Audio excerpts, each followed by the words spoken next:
Hey, friends, welcome back to the Do Cool Shit podcast. I have a very special guest with me today. I know, very special, Paul. Very special. Like short but special? Take it as you will. Okay. Um, Paul is a business owner, mentor of mine, coach, athlete, Mhm. help to like a very badass She human is. being, She is a badass. and dog dad to a couple land hippos. Land hippos and a cow. For the cow. We have three. Yeah. So eh, a lot of stuff going on. You're someone who I think does an incredible job, which I think blows a lot of people's mind in like how many things you juggle and do really, really well. Well, thank you. That's a really high compliment because one of the things that I've tried to do, you know, my previous in a previous life, I would take on a lot of things and would always feel like I was dropping the ball everywhere. And Oh, I've learned over time to say yes to the things I want to say yes to and not be afraid to say no to the things that just don't light me up. So I'm super grateful for the life that I have architectured in the sense that I wake up every day and I literally only do things I want to do. that's the dream, right? Yeah, it is. Yep. I love that you said that, like architecture, because I say that very often is creating the life that you want. And it's very literally our responsibility. Like that's on us Yeah. to do. I mean, the one thing that you have in your life is agency. And I think we get inundated with negativity on a daily basis, whether it be politics or finances or global warming or, you know, any number of violent crimes that are going on. Like media in general is overwhelmingly negative. And then you add into that, if you're subscribed to social media fitness, it's like you're doing this wrong or you're doing that wrong or this is the right way. Um, one of the mottos that I've adopted over the last little bit is there are no rules.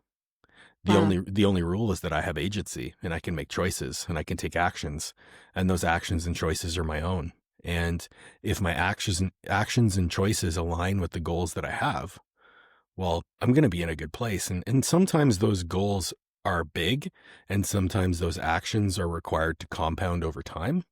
Like, for example, this past year, we immigrated from Canada to the US. That wasn't an offhand decision where we called up Donald Trump and said, "Hey, Don, we want to come down, give us a visa." It was, no, show us 3 years of finances, go through the process, fill out the application that is a mile long, wait the application period, go to Toronto to do an interview. That was a 3-year process essentially that we snowballed over the last 6 months because it kind of picked up pace. But we sent that first email to the lawyer probably a year and a half before we did it. Okay. And we were kind of floating the idea since like 6 months after we met. Wow. Okay. So we finally just decided to pull the trigger, but people don't see that, right? Right. They see, oh, it must be nice to be in a position to do that. It's like, I did a lot of work to be able to get here. And the reason I bring that story up to kind of tie it all together is that was on the back of a multitude of choices that aligned with the goal of being able to move to the US. And for us, we got a lot of flack for it, but ultimately it was the best decision for us and our family and our business. So that agency and that confidence in our actions allowed us to have the resolve to continue to move forward towards that goal. And I think it takes a lot of skill to be able to drown out that negativity. And that, you're gonna falter, you're going to have hiccups, you're gonna procrastinate sometimes. And that ultimately falls back on you. Like, why are you taking those behaviors on? Why are you procrastinating? Why are you not taking action? And I do a lot of introspective work to be able to understand truly what my motivations behind my thoughts, feelings, and actions are. And I do my best to make sure that they align every single day in everything I do. Mm. That's something that where you show up online on we were just talking about you've done a multitude of podcasts lately, Mm-hmm. share a lot of your story, and there's like you show up very clear and concise and um I would say almost like unemotional. Oh, people have called you a robot Yeah, before. yeah. Yeah, for sure. Is that happening behind the scenes? Or are you feeling lots of things? Or are you and Oh, this is no, no, no. I feel a lot of things, but when you are able to, you and I have had this conversation, right? It's when you apply objectivity to the subjective. So emotions are very subjective because your feeling sad and my feeling sad are different. Your anger and my anger are different. That's an important distinction to make, especially in the coaching space, because a client might tell me, hey, this hurts. But their definition of pain as somebody who's never torn anything in their life versus my perception of pain who's blown off both of my quads and fractured my kneecaps, there's a difference in anchor to what that pain is on a 10 out of 10 scale. right. So having that understanding of relativity is important. I try my best to be a conscious observer of my life. So this is, through therapy and through a lot of self-work, I feel these feelings and I feel them very deeply. And I've lately allowed myself to spend time in them. Like when I got off stage at my most recent show a week and a half ago, I cried. I cried because I was proud and I leaned into that. So I do feel the feelings. Mhm. Where I differ from most people is that I am very quick to attach meaning to those feelings. I'm very quick to attach objective measures to those feelings of why am I feeling them? Why is that important? And once I can answer those questions, then I can move forward meaningfully. I actually had a conversation with somebody at the gym today because he was like, man, it's fucking badass. Takes a ton of discipline to do a kettlebell workout at a rest stop. Because I posted that video on my Instagram. And I was like, can I tell you something? And he said, well, of course. He said, that took no discipline at all. And he was like, what? I was like, yeah, it was on my plan and I'm someone who follows the plan. So I found a way to follow the plan. I did the workout and I got back in my car and I drove. Mhm. So it didn't take anything. I look at discipline as pouring from a cup, like similar to how like people say, oh, you can't pour from an empty cup. I believe that that's true. But if it's pouring from a cup, that means it's a renewable resource. You only have a certain amount of discipline. It Hmm. didn't take me pouring anything from my cup. So I've started looking at discipline, and you could apply this to the fact that I have multiple business ventures and I have multiple projects on the go and do multiple things. And you could say, wow, he's so disciplined to stick to his schedule. It's like, no, I was motivated to develop the habits required to stick to my schedule. Then I was disciplined enough to follow them for a long period of time. Now my identity is someone who just does those things. Mhm. So it doesn't require anything further from me to just be me. And that's how I mean, I think discipline is the most internal form of motivation Yep, in I would that way agree. that you just said. So you've attached your identity to that. That's just what I do. Hmm. You had no other thought. You didn't think I'm not going to pull over at the gas station and not do Yeah. this workout. What other things do you attach? Like what values, what purpose are driving you? My biggest purpose in life is to serve others. Like I had this conversation with Tony Montgomery, who we both know, and my identity is someone who serves others, someone who consistently pursues hardships and like manufactures hardships in his life and embraces challenges and is anti-fragile, which means that instead of obstacles or challenges beating me down, they actually make me stronger. Mhm. And a great exercise for anyone who's listening, and Meryl's gone through this with me because I asked her in our mentorship is, who are you? But you can't use your job, your hobbies, your family, or your faith in the description. So when I say I am a person who serves others, I am a person who pursues hardship, I am a person who is always seeking to improve himself. These are elements of my identity. And if habits and behaviors that align with that identity don't require discipline anymore, they just are who I am. So, I've been a top 10 all-time powerlifter. I've stepped on stage in a bodybuilding show multiple times. Now I'm pursuing a new goal in which I'm a complete beginner, but it's just different vehicles for the same pursuit, right? It's the Yes. different vehicle to continue to improve myself in different ways, to continue to manufacture hardship and overcome hard things. Yeah. That's such a we share that For sure. view that it's almost seeking out hard things to do Hmm. because it leads to all the cool shit, right? Yeah. So, and then your capability, your belief in yourself becomes stronger and stronger and stronger. And when really hard stuff comes, like you blowing off both your knees, Yeah, simple things like that. Hopefully that doesn't happen to, I pray that doesn't happen to anybody. yeah, That was not fun. That super sucked. yeah. That I was like, are we going to talk? I know you've talked about this so many times. That's fine. I think it's Uh, important to talk about. I think people need to know that hard things won't break them if they don't let them. yeah, that is a pillow stitch quote. Live, laugh, love. Yeah. Yeah, but I think this is new for probably a lot of my listeners who may not know you until today. Yeah.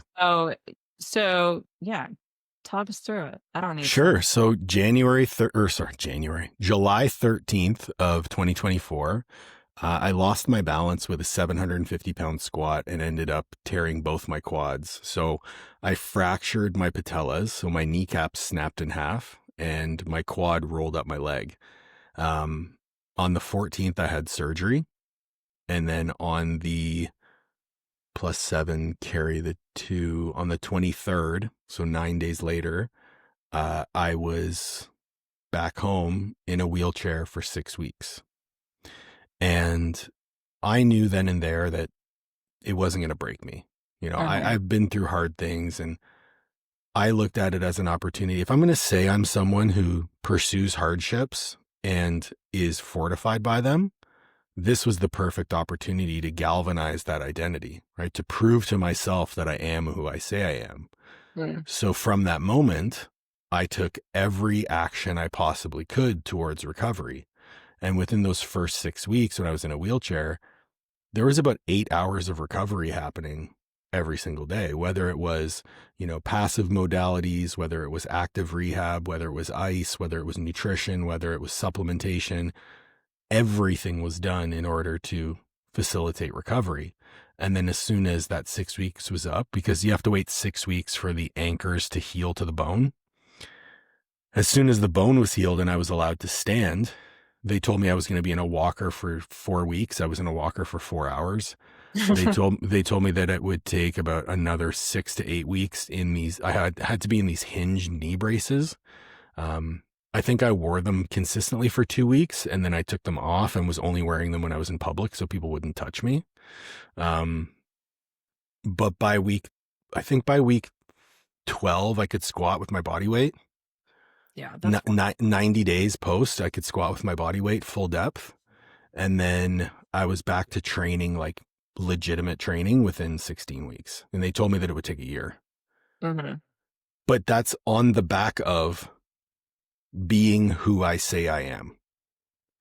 And within 13 months, I was back on a bodybuilding stage with a better physique than I've ever had in my life. My legs looked better than they did the first time that I competed. And the sense of pride that I felt in that moment, I wish for, and I wrote this to all my clients because I send out bulk messages on a weekly basis to my clients within our coaching app, just to kind of keep them in the loop of life and give them some insights, kind of like a weekly message sort of thing. Mhm. And in that message, I spoke about pride and how I know each one of them is on their own journey. And I know each one of them is pursuing their own level of personal greatness. And I hope with all of my heart that each one of them gets to feel that level of pride and achievement, because that was so special. As someone who admittedly struggles to feel pride, because I'm always like, it's a double-edged sword, because if you're always looking for that next pause, like that next challenge, that next mountaintop, you you really miss out on the view from the top of one of them. Yeah. And that feeling of pride when I looked out onto the into the view from the top of that mountain that I had just climbed, it was so beautiful. The fact that I could like achieve what I did in the timeline that I did, in the way that I did it, because I showed up for my clients every single day. I felt like I didn't let anyone fall through the cracks. Like that to me was so important. And I did it. I enjoyed it. And then Monday morning, it was a new goal. Mhm. And Yeah, it was beautiful. Like it was the perfect way to cap off a chapter of my life. I love that. And that was a year, a little over a year after Yeah, the 13 show. months. Like almost 13 months to the day, because the show was August 16th and I Okay. had my surgery July 14th. Okay. Yeah, and those side by side photos you posted, by the way, of your Wild, first eh? show to your holy crap. You Yeah, would never know just looking at those photos that you, like, had no quads I know. in That's between them. crazy. It is crazy. And Yeah. that's just I mean, that is really the power of what your mind can Hmm. do for you. And that's not to say, like, what kind of things did you feel after that happened and while you were going through recovery? It was an interesting feeling because so when the accident actually happened, the time that I heard the pops to the time I hit the floor felt like an hour. Mm, Like it was so like there were so many thoughts going through my mind, but by the time my chest hit the floor because I fell forward, I was totally at peace with the fact that I was fucked up. accept It was yeah. just like, okay, they're gone. I'm gonna have to do some shit. Yeah. So I was calm. I was like, hey, can you guys take my belt off? And everyone's going crazy, and I'm just totally fine. They rolled me over. They cut my knee sleeves off, which I was pissed because they were new. Brand Or new. sorry, they took my knee wraps off. They cut my singlet off. That was brand new. Mm, Sucked. Um, Not that I would ever use it again, but yes. And then it wasn't until I made eye contact with Liv, my wife, that I broke down because I knew that the burden of the injury would fall on her. mhm. And my biggest insecurity as a man is being a burden on others. Like if that is a huge insecurity of mine, ever since childhood, it's been an insecurity of mine is to be reliant on others and lose my autonomy. Um, but we had so many important conversations and hard conversations during that time where her caring for me was her opportunity to show me love and to care and to return the care that I provide her. Mm, And that was really important for us to be able to communicate through that, and it actually made our relationship a lot stronger. But I cried almost every day. Like it was really hard. And I would say that period was probably the most impactful in terms of my own personal growth, because how hard it was.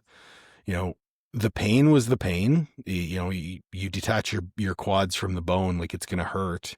sure. But it was the loss of autonomy. It was the shame of like, I had to shit in a bucket beside my bed and then Mhm. ring a bell for my wife to come take it out to the trash. Yeah. Like, full disclosure, there was a 2-day period where Liv had to wipe my ass. Yeah. And like the only thing on your mind as a man is like, is she still going to have sex with me? Like, Sure. luckily she did, thank God. Um, but yeah, so like you ask me if I feel feelings. Absolutely, I feel feelings. But even feeling the feelings is only as valuable as the information that you get from the feelings. Yeah. So That's a big thing here. to recognize, hey, you're crying because you're insecure. Hey, you're crying because you've lost your autonomy. Hey, you're crying because you know the work that's ahead of you and it's kind of scary. Mhm. And that's okay. Mhm. I think so many of us fall into this trap of trying to avoid negativity. That one another quote that I try to live by is like, nothing is good or bad, you make it so. Mm. So when you're feeling these quote unquote negative feelings of sadness, shame, embarrassment, insecurity, why do they have to be bad? And also, why should I avoid them? Happiness is only happy if you know what sad feels like, right? If you've ever eaten a shit sandwich, figuratively, because I hope you're not eating shit sandwiches, Hopefully not. Yeah. how are you going to know what success, how good success feels? And that's why I believe, like, you know, you see all these kids who made money off mom and dad, they don't appreciate the money Yeah. versus the person who earned it, who started from nothing. It's a different level of appreciation. And I think we should all strive to practice gratitude in all of these moments. Like, I'm truly grateful I tore my quads. Yeah. I mean, that's a big shift. I think you hit the nail on the head. So many people are avoiding Mhm. and associating with negativity. I also think a lot of people will play victim in situations like that Mhm. and keep themselves kind of stuck, which, is valid and also Mm. not, at some point it's like, all right. So, you and I both are very solution oriented people and Yeah, and I mean, that frustrates some people because sometimes you just want to sit in the shit. yeah. And you know, Liv and I have these conversations sometimes because she's very solutions oriented, but she needs to sit in the shit to gather herself. Yeah. And whereas I'm a very solutions oriented, like quick acting person, because I've gone through enough of these things where I can process them quickly and then move forward. So sometimes she just wants me to sit in the shit with her and not solve her problems. Yeah. So I just sit in the shit. Um, and sitting in the shit's okay, but you have to get out of it at some point. Because you look, time is something that you will never, ever, ever get back. Time is the most important factor in your life. Even when, you know, this past weekend I was away from Friday to Monday, or sorry, Friday to Wednesday at a conference. And I made it a point that I needed to make every moment of my time as useful and productive as possible because I was missing time with my wife. Mm, So, how dare I waste my time away from my wife? That is so selfish. You know, so I go to this conference and I record 3 YouTube videos. I do interviews with 3 people. I take 26 pages of notes. I network. I meet new people, book new podcast guests, right? So I come back with a whole bunch of return on my investment away from my wife because I value time with my wife more than I value those other things. But if I can get things back that build us up, then mm, that time was well spent. I'm a big believer that you can only you can spend time or you can invest time. yeah. If it doesn't like, and spending time to me is wasting time. I want to make sure that I invest as much time as I can so that I get the most from it, which is why I say no a lot. Has it always been easy for you to say no? No, no, no. There's this element initially, especially when you're growing a business, you feel like you have to say yes all the time because you never know when the next ask will be. And Right. that's it. It is a scarcity mindset to some degree, but it's also a growth mindset to another degree because you want to grow. You want to take advantage of every opportunity that you get. And I think I've just accumulated enough evidence to know what's good for me and what's not, that I can That be makes sense. more discerning with my yeses and nos. Yeah, so you are using your experiences Mhm. to plus you're in a place now where Yeah. you can say no a little bit more, but Yeah. discernment is, I think, exactly what you said. You know what's going to be an investment and what's gonna be a spend. And that comes from spending. And, you know, we talked about it today in the sense that, like, you know, if you want to know what the best way to do something is, just try doing it in general. Yeah, you gotta. Like, if you want to know what the best way to work out is, just go to the gym a bunch. Yes, you're not gonna be great at you're not gonna do the best workout in the beginning. No. And, as long as you're not hurting yourself, of course, but like, Yeah. if you have any level of critical thought, you know what feels good and what doesn't. And from then on, it's just accumulating evidence as to like what feels good, what do you enjoy, and then you just kind of roll with it from there.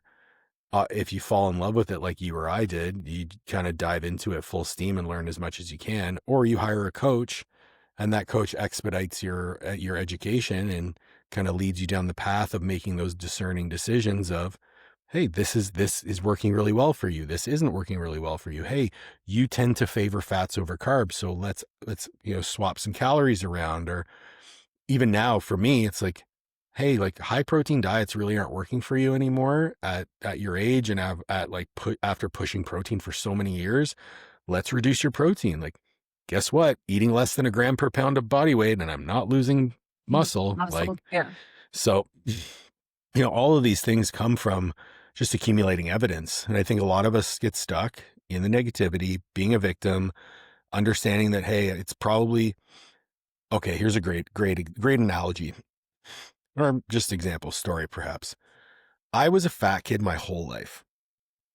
Like, I graduated high school at 230 pounds. I used to compete in powerlifting at 230 pounds. So this is like very overweight young man. I didn't have abs until I was 31. Hmm.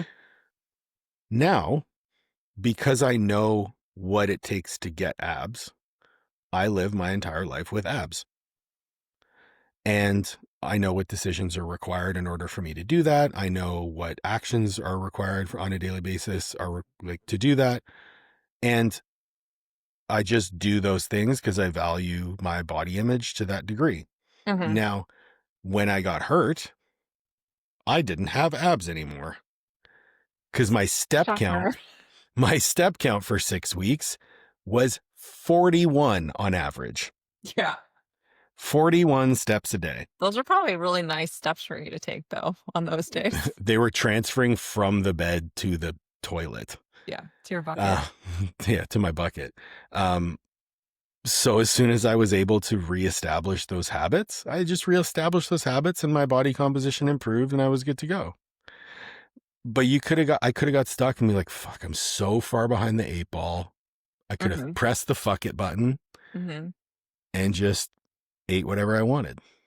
Yeah. But that wouldn't have moved me forward. So I made the choice to move myself forward. And I think a lot of the listeners of the podcast will just understand that you have control over whether you press the fuck it button or not. And you can press the fuck it button once, but damn if you're going to press it twice.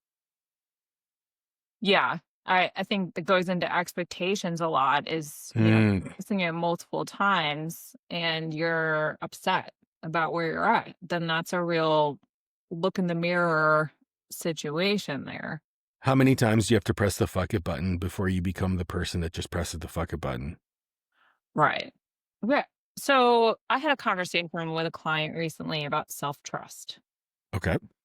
So she is pausing coaching Okay. and she's like, I'm really nervous because she's done this before and she went backwards and and what I'm not going to go through the whole conversation, but the big thing that came up was I asked her if she trusted herself, and she was like, she thought about it and she said, I thought I did, but I don't think I do.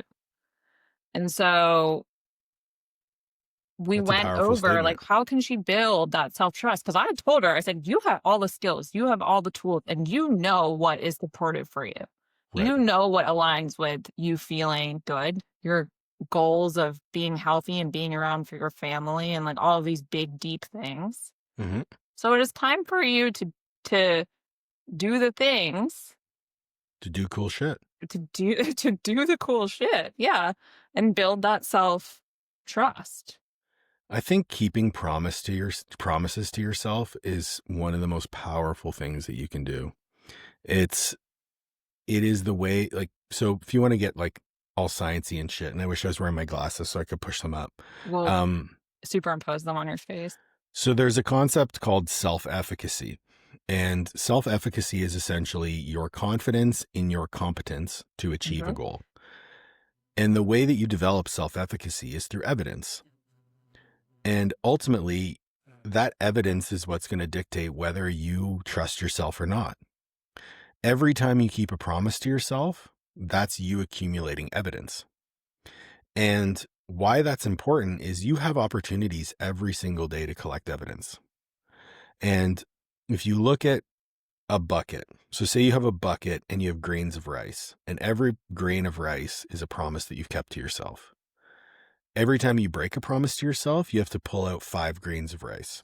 Actually, we'll even make it even more scientific. You pull out 7, because your mind is 7 times more sensitive to negativity than it is to positivity. So every time you keep a promise, you put 1 grain in. Every time you break a promise, you take 7 grains out. How long is it going to take you to fill that bucket? Well, depends how many times you break promises. Right. So when I have this conversation with my clients of keeping promises that they made to themselves, it's about kind of underscoring those promises to their why, to their purpose. So very rarely will I get a client who just wants to, look better naked. Right. It's always, I want to look better naked so that, and this is the so that I'm more capable physically and can play with my children.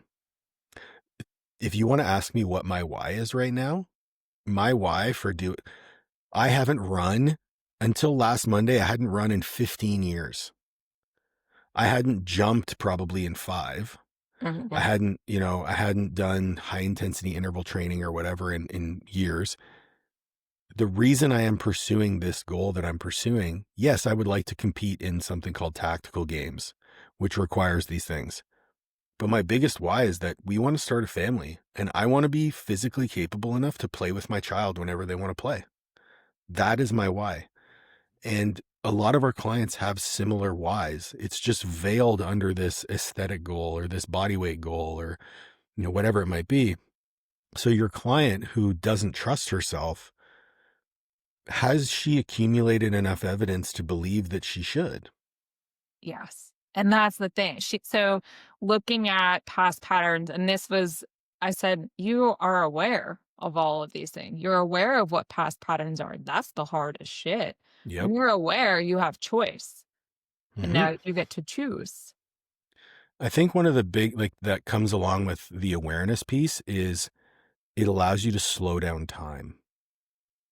So when we have these, let's just use binging as an example, because it's something that many of our clients and perhaps the listeners will be familiar with, is like, Sure. you have an emotion or a feeling that leads to an overconsumption of food. On the surface, that's pretty simple. It's just, hey, just don't eat the food, fatty. Right. But what is that food attached to? That food is attached to soothing. That food is attached to a coping strategy. That coping strategy is linked to avoidance, and it's linked to avoidance of either an emotion or an event. Right. Okay, well, that's getting a little bit deeper into the weeds. Now, what if you feel that emotion, you immediately have the awareness that emotion is linked to past behaviors of binging. The superpower in that moment is to press pause. Press pause, recognize it, determine the choices that you have, and then make the conscious choice that serves you best in that moment.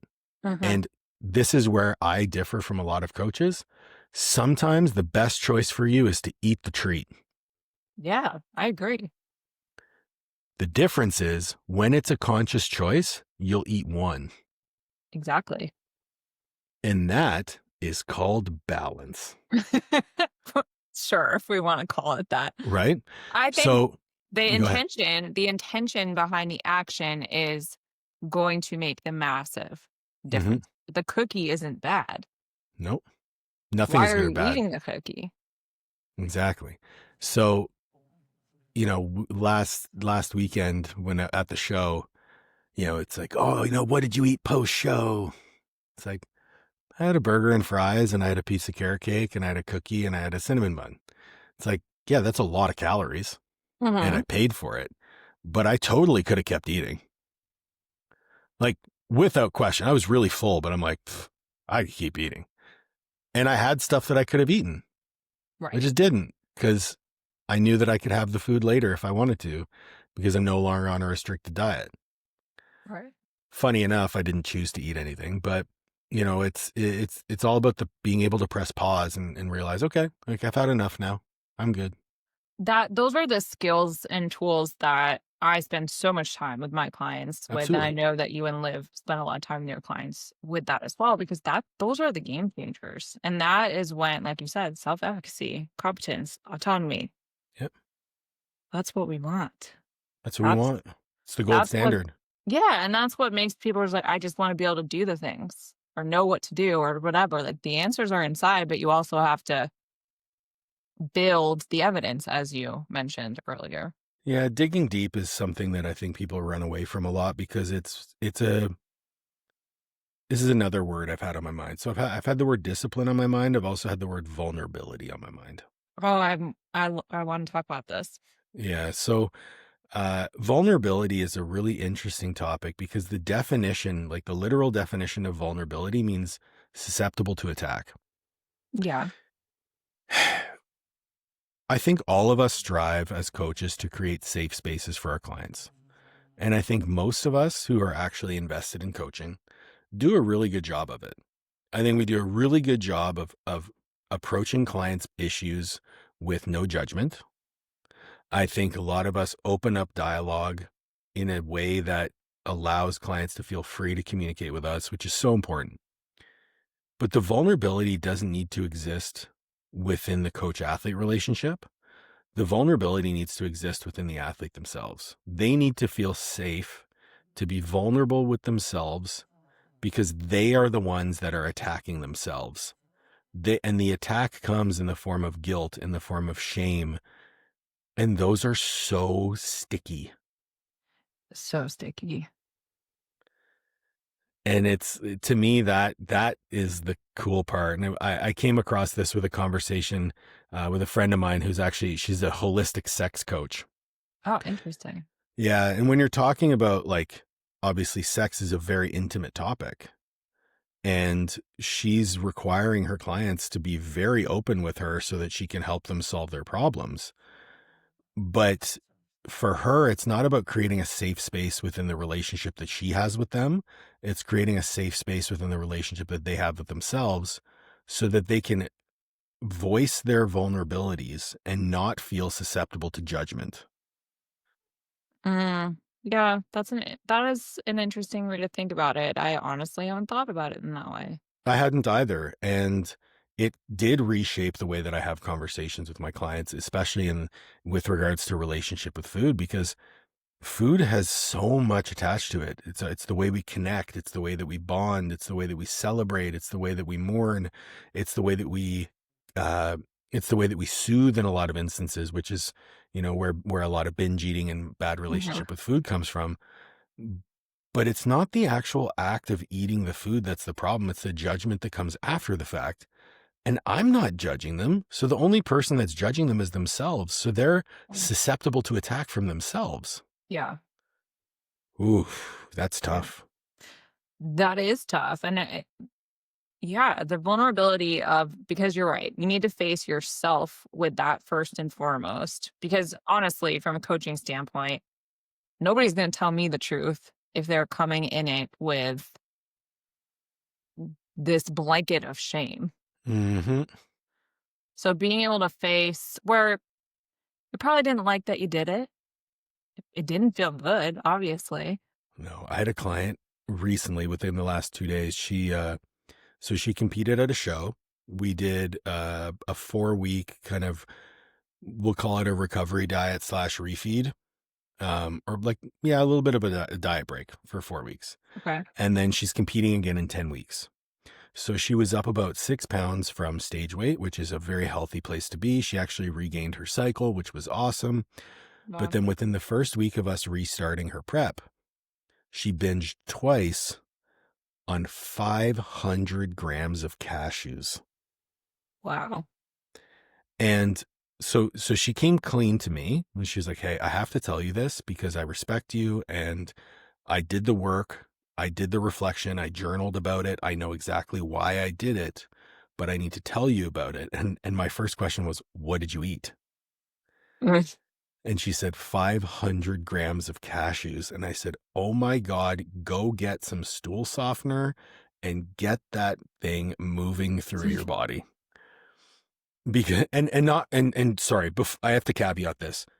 We're not doing it as a purge, right? It's not a Right. binge and a purge. Right. It's a, hey, let's get you back into a healthy digestive place. Right. Because that's when I was Okay. like a ton of bricks. Thank you Yeah. for caveating. I just wanted to clarify that. Yeah. So we get her back on solid ground. But the journaling this is why I was so proud of her, is she looked at it with an objective lens and she said, going into this prep does not align with me. It does not align with my goals in business. And ultimately, I don't think that I can make the improvements to my physique as a natural athlete in 10 weeks that I need to make in order to go to the national level. Hmm. And I said, huh, that's really insightful.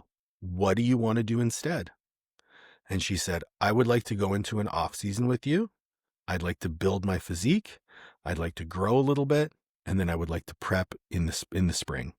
I said, that sounds like a great idea. Heck yeah. Let's totally do that. Send me this is through WhatsApp, and because she's also a mentee of mine, but so I said, hey, message me in the app so that I have a reminder, and tomorrow morning when I wake up, you'll have a new plan in your inbox. So we started a reverse diet today. I love it. I'm like, this is like, yes, you faltered. Yes, you made a mistake, but you didn't judge yourself. You approached it with an action-oriented plan, and you figured out what aligned with you. And it's just my job to support you through that. I didn't have to do anything, but Yeah. it's because I taught her the tools required to do the introspection. Yes. Yeah. And that's where like vulnerability, like you said, there's a lot of feelings that are going to be there. And Tummy ache being one of them. yeah, for sure. But the self-judgment is never going to lead anybody into anywhere positive. So, putting that to the side and just getting curious is what I ask people to do. And that I takes like that. courage, facing that stuff. And that's where courage is something that I attach to vulnerability. Yeah, I like that. Yeah. So, being vulnerable with yourself or whoever it Mhm. is, that does take courage. And Absolutely. throwing the judgment to the side is always going to be helpful. Easier I said got, than done. here's my, as you know, I'm a professional devil's advocate here. Yeah. Every behavior that we undertake has value for us. Oh, yes. Okay. So everything serves us in some way. When we have negative outcomes, it means that the behavior that we undertook didn't serve us the way that we needed it to in that moment. So previously, if you were a binge eater, binge eating served to protect you from the emotions that were otherwise hurting you. Yep. The binging no longer serves you, so you need to figure out a new coping strategy when you are feeling those feelings that you previously would binge around. Cool. So as long as we say, hey, this used to serve you, awesome. Judgment served me to get me really far in business and athletics. Uh, Like I would not have been the power lifter I was. I would not have established these high standards that I have for myself had I not had some level of judgment associated with my past behaviors. It wasn't until I went through a very challenging time personally that I realized that judgment no longer served me. And then I had to kind of reinvent myself in a way to develop skills and strategies to remove that judgment. I mentioned I'm a conscious observer of my life. So I picture myself going through my life and then me on top. So like two versions of me and one just observing and learning. mm-hmm. And that took so much work to observe and learn without attaching judgment. Yes. And that serves me now. Who knows? And listen, I can still tap into that judgment. I can be a motherfucker to myself. Yeah, I would not be surprised. But it doesn't serve me. I always have better outcomes when I'm non-judgmental and I'm objective. And maybe that makes me seem unemotional, but I'm okay with people perceiving me as not unemotional because anyone who knows me knows that that's not me. Yeah. Yeah. And that is a good point, is there's, um, I don't know what I would call them, like, perfectionism is another one, right? That drives people to do really great things. And It in also, some areas, it holds people back. I think, So perfectionism is the biggest cope ever. Like, especially in business, people are like, "Oh, I'm a perfectionist." I'm like, "No, you're a fucking procrastinator. Just send it." well, they're actually driven, like, from people procrastinate because they're afraid it's not gonna be perfect. And here's where, like, in business, the market determines what's perfect. So unless you send it, you have no idea what's perfect or not. And are you so egotistical that you think you're smarter than the market? I'll tell you from my personal experience, because I would never actually, I don't think I would refer to myself as a perfectionist, but I would take my what I put out into the world at such high, I don't want to be judged by it. So I wouldn't put it out. So I wouldn't procrastinate. Who's judging you though? You're judging you. 100%. And that's usually why this stuff, like, whatever you're avoiding is exactly what you're getting. That's the funny thing when you actually explore those I things. like It that. That's always great. ends that way. It's a big What you're cycle. avoiding is what you're getting. I like that. Always. Honestly. So It's humans are beautiful, beautiful creatures, beautiful broken creatures. beautiful, crazy. Yeah, I know. I know. It is. But It's true. yeah, I I mean, love it though. when you live a life of service, and I'm a big believer that, like, especially in coaching, we need to be masters of the physiology, right? Like, we need to understand the Mhm. human body at a very deep level. But the psychology is the gatekeeper. So the physiology only matters as long as the psychology allows it to matter. If you can't get into the mind of the person in front of you, it doesn't matter how much science you know, because it won't apply. People will try to write the perfect program on the first try. They'll try to put the perfect meal plan together on the first try. Listen, just get the person to eat the same way they're eating right now and track it, and then make changes to that. Yeah. Like, it doesn't have to be complicated. It has to fit the individual. And the individual today is going to be a different, you never walk in the same river twice, for it is not the same water, and you are not the same man. Mm.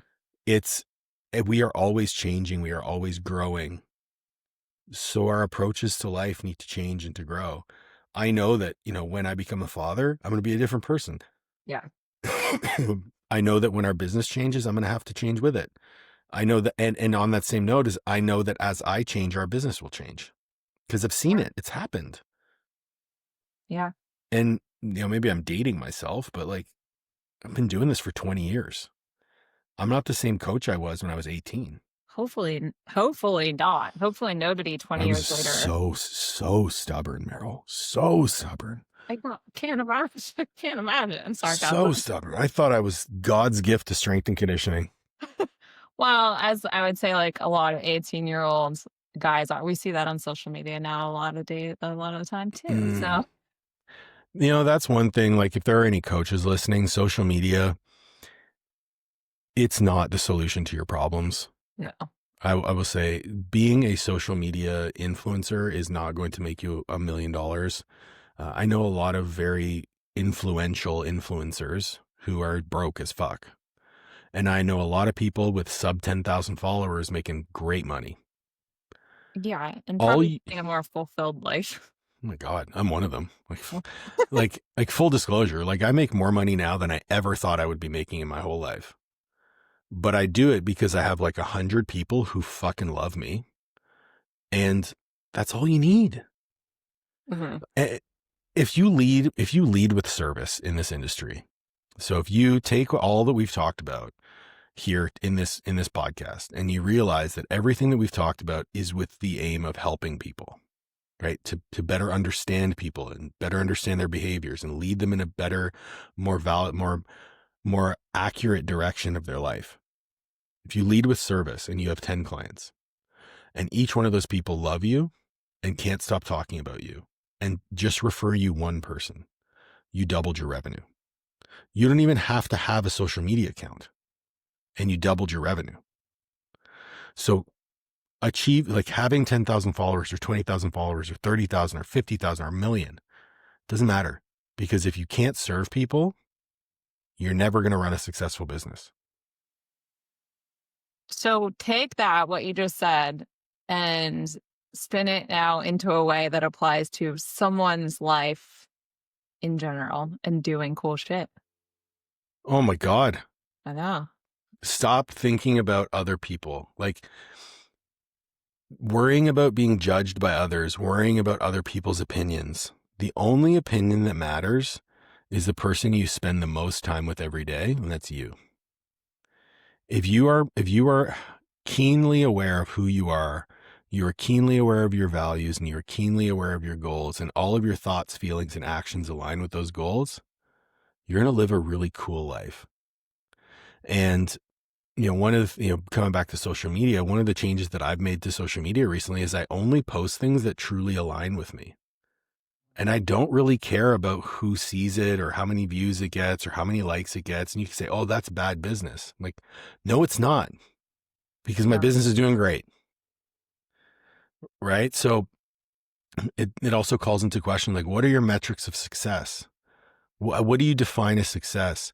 I see a lot of coaches that come to me for mentorship. They'll say, oh, I want to be a successful coach like so-and-so. And they'll mention someone who I know is broke as fuck. I'm like, how do you define success? Oh, like they help a lot of people. I'm like, name me one person who that person has helped. And they go to their page and all they see is like pictures of physiques and abs and whatever. And it's like, the only person that person can get in shape is themselves. The only person who that person can help is themselves. They have a lot of followers because they have a physique that's incredible, or, they've lifted some crazy weight, or they've had some crazy performance, or they're just really entertaining. But who have they helped? Yeah. My definition of success is not money. It's how many people have I helped? I've worked at this point, if you include strength and conditioning and my time in college, like I've worked with close to 5,000 people. Then you add coaches on top of that and all the people that they've positively impacted. If my metric of success is how many people I've impacted, if I've mentored 100 coaches and each one of those coaches has had 100 clients, now I'm at 10,000, like 100 times 100, that's 1,000. Over time, plus the lifetime amount of clients that they've served because I taught them how to do something, probably looking at, 10,000, 20,000 people that I've actually impacted through the lessons that I've taught. That's a really successful life. And it's been returned to me tenfold. So seek to serve, seek to pursue things that align with you, and your life will just be so much more fulfilled because of it. Yeah. Well said. Thank you. Well said. Can I ask you one more question? You have a little bit more time? Yeah, have as much time as you like. Cool. I think one really simple and valuable exercise that that you had me do recently, Mm-hmm. I would love for you to explain, because I think this would be so valuable to listeners, is on priorities. Okay. So this is a very simple exercise in description, very challenging to do in execution. So one of the things that I have all my mentees do when they start working with me, and I have a lot of my clients do it as well, especially when they're struggling with putting themselves as a priority. I ask everyone to make a list of the top 5 priorities that they have in their life in order. But the caveat is that if you put something at number 1, you cannot say yes to something at number 2, 3, 4, or 5 that impacts number 1, and all the way along the list. So if you were to put your top 5 priorities in there, I can tell you mine. So mine are myself, then my wife and my family, then my training and nutrition, then my business. I think that's 5. Sorry, I separated my wife and my family. Okay. I was like, So, wait, I don't know. Myself, my wife, my family, my health and fitness, and then my business. That means that I can't choose to do work if it means that I miss a family event. Okay. That means that I can't choose to train if I'm going to not be able to help live with something that she needs help with. But it also means that I can't help live with something if it means that I have to give up something of my own. I've recently reframed this a little bit because I think that with these being in priority, they also exist in an ecosystem Okay.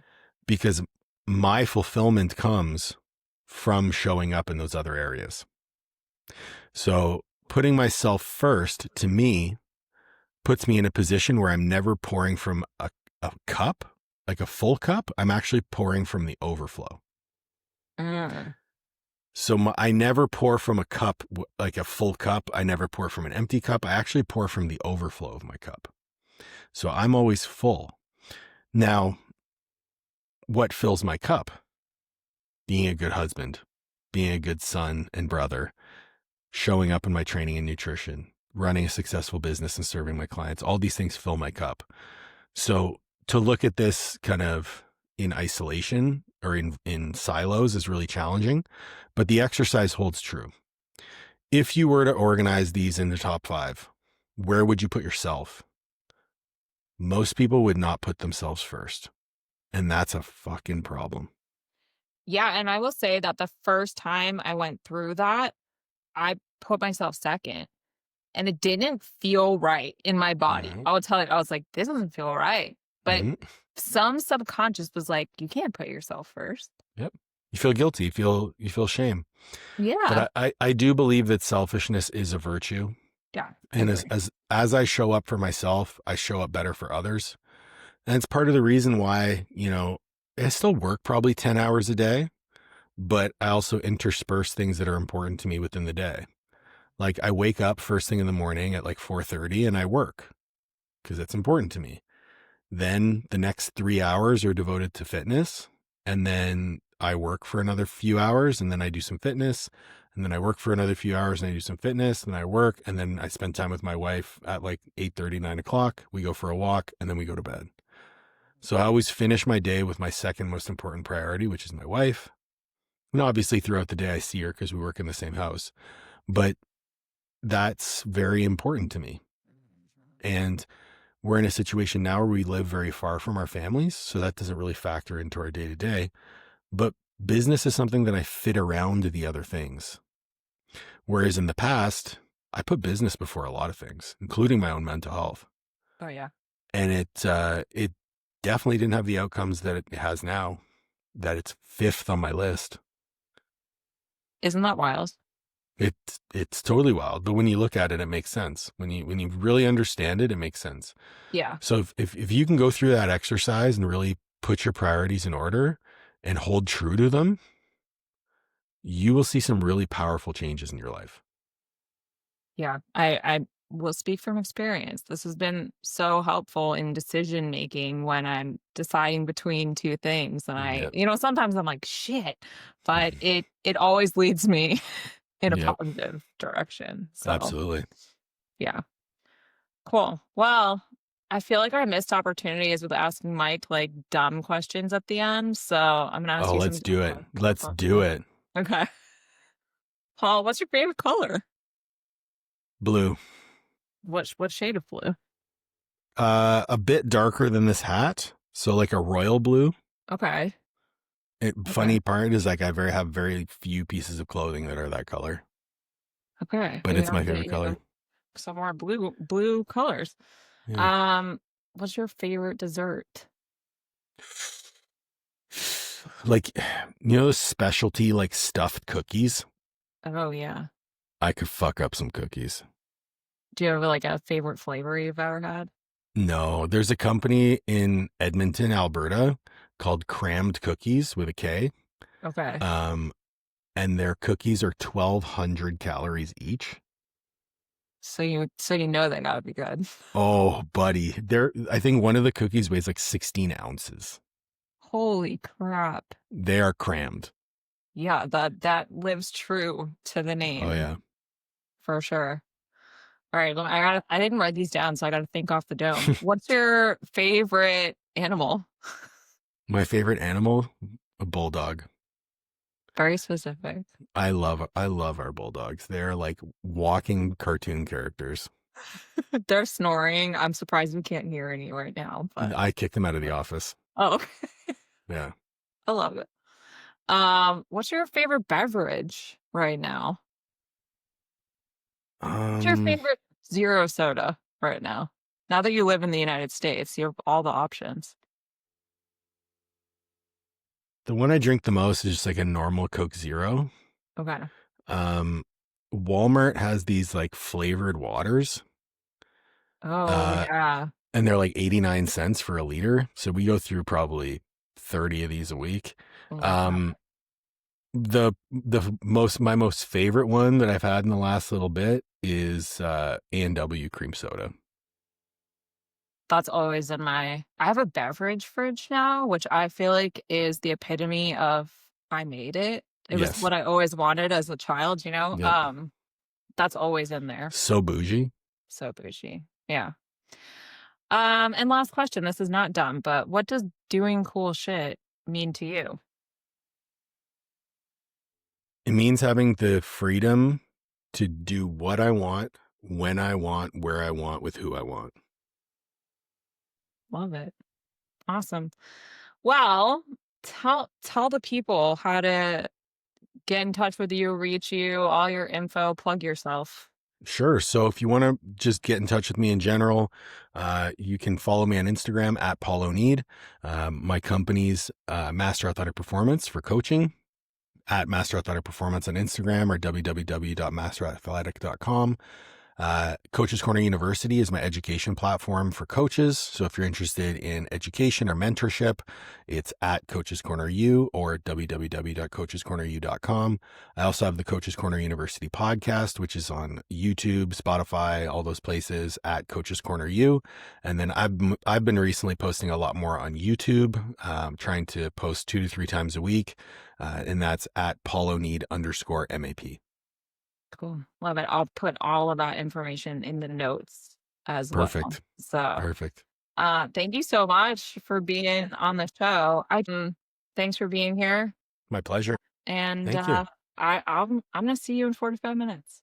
So Perfect. Can't wait. see